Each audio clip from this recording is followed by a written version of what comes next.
আসসালামু আলাইকুম রহমতুল্লাহি ওয়া বারাকাতুহু।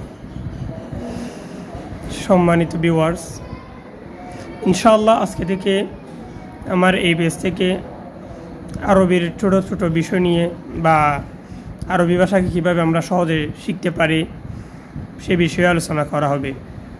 সে ধারাবাহিকতায় আজকের প্রথম পর্বে আমি ছোট ছোট কিছু আরবি বাক্য নিয়ে কথা বলবো। যেমন হাদা অর্থ হচ্ছে ইহা, আর কিতাবুন অর্থ হচ্ছে একটি কিতাব। যদি আমরা ওইটা একসাথে বলি, হাদা কিতাবুন, ইহা একটি কিতাব। আর যদি বলা হয় এই কিতাবটি, তখন আরবি দাঁড়ায় হাদাল কিতাবু। প্রথমটা হচ্ছে হাদা কিতাবুন, এর অর্থ হচ্ছে ইহা একটি কিতাব, আর হাদাল কিতাবু অর্থ হচ্ছে এই কিতাবটি।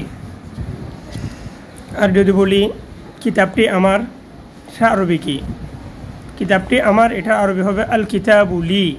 যদি বলি কিতাবটি তোমার, তখন আরবি হয় আল কিতাবু লাকা। যদি বলি কিতাবটি তার, আল কিতাবু লাহু। একইভাবে যদি বলি কলমটি আমার, আল কলমু লি। যদি বলি কলমটি তাহার, আল কলমু লাহু। যদি বলি বাড়িটি আমাদের, তখন বলতে হবে আল বাইতু লানা। এরকম মজার মজার আরবি বাক্য বা আরবি খুঁটিনাটি বিষয়গুলো জানতে আমার সাথে থাকুন। আসসালামু আলাইকুম ওয়া রাহমাতুল্লাহ।